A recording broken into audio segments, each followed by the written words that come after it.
Un très très beau salon sur lequel je viens présenter mes sculptures en fer forgé. Travail de forge, exclusivement travail de forge. Un salon très agréable sur lequel nous avons le temps de parler avec les visiteurs, de se croiser entre artistes. Très convivial, on y est bien, on s'y sent bien, un très bon niveau. Première participation, belle surprise.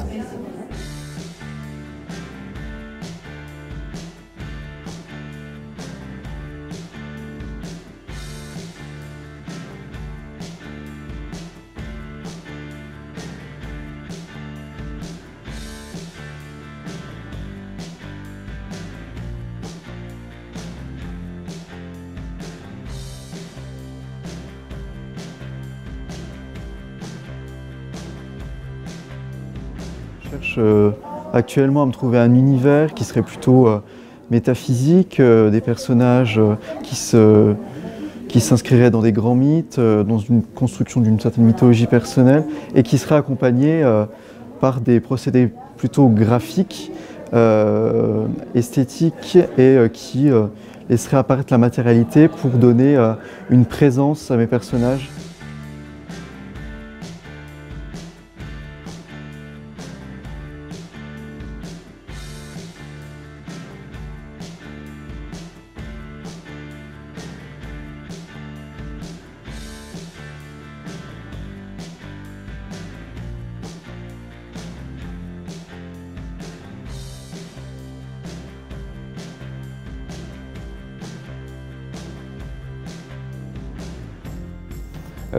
J'ai le plaisir de présenter 4 artistes, le régional de l'étape Auguste Pointelin et quelques fusains très typiques de son travail.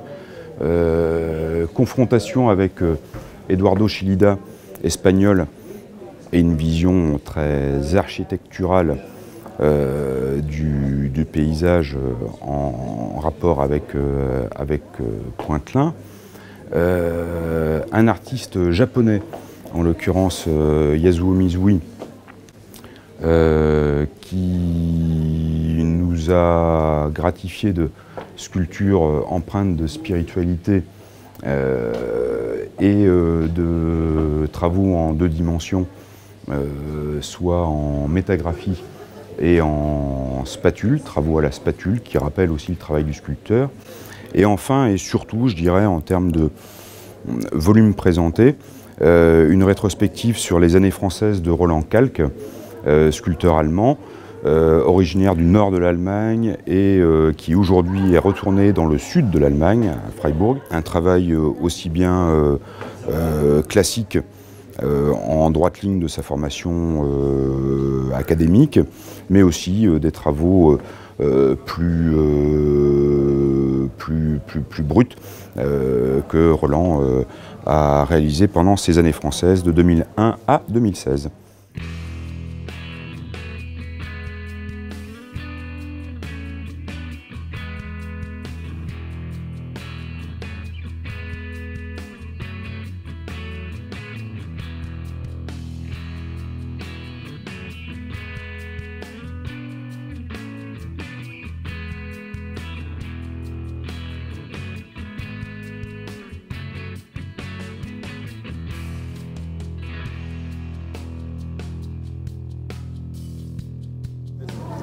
Donc déjà, je voulais remercier les organisateurs du Salon d'Art d'Art, parce que c'est vraiment un très beau salon, très bien organisé. Et je suis vraiment très très heureux d'y participer. Donc je vous présente un petit peu mon travail. En général, c'est l'abstraction symbolique. Et là particulièrement, c'est des inclusions soit de minéraux ou de verre dans du bronze. Donc c'est une démarche qui a quelques années. Et parallèlement, en chemin de traverse, je fais des sculptures un petit peu ethniques, dans le cadre de masques, soit africains, templiers ou cathares par exemple. J'appelle ça des effigies guerrières. Donc j'ai ces 2 démarches parallèles actuellement.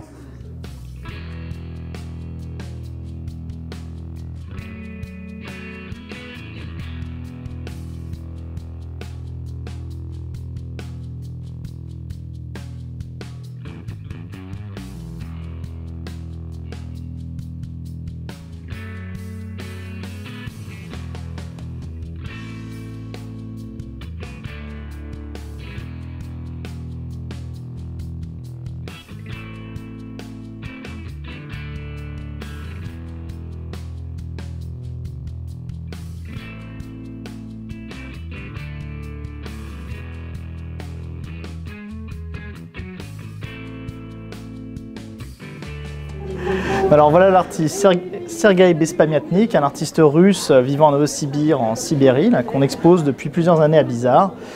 Voilà, tout un travail magnifique qui vire entre l'architecture dans ces pièces-là et des photos sur l'espace, sur la vie en Russie, sur l'ambiance. Voilà. Avec le travail aussi de Françoise Sablon, donc sur toutes ces sculptures faites de textile, donc notamment celle-ci, ces grands ours noirs qui sont faits en polypropylène, sur la même matière que vous retrouvez sur des filets de pêche, voilà, donc des matières très résistantes qui peuvent rester en extérieur et retravailler sur celle-ci au bitume pour intensifier et bien booster les noirs. Voilà. Alors après, on passe à d'autres artistes avec un Américain, Christopher, un Suédois, Patrick Evereus, et Marie-Françoise Valois, donc un petit bijou, voilà, une grande artiste qui a travaillé par le passé avec Underwasser, et là qui nous plonge vraiment dans les ruines d'une civilisation ancienne qui a été redécouverte et où toute la nature, toute la vie a repris par-dessus.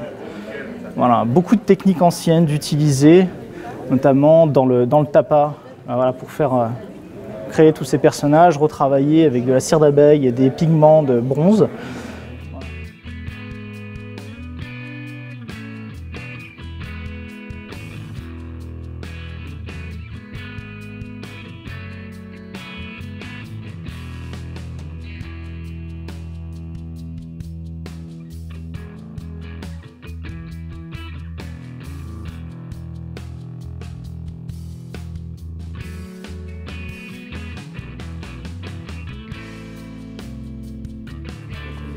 On a voulu montrer donc l'étendue du travail de Céline et la multiplicité de ses facettes, c'est-à-dire notamment un travail un petit peu pédagogique sur la manière dont elle sculpte la pierre. Là, ici, on présente toute la diversité de ses œuvres, à savoir les bronzes, la qualité de ses patines et notamment la manière dont elle fait les montages, et où elle utilise aussi la diversité des matériaux, par exemple sur cette statue, où on a à la fois le verre, le bronze et la pierre.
Paysage.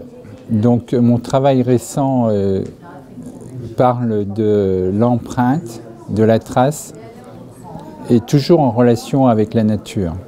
Donc ce travail, je le restitue avec des pièces qui sont en bronze et aussi des travaux sur papier.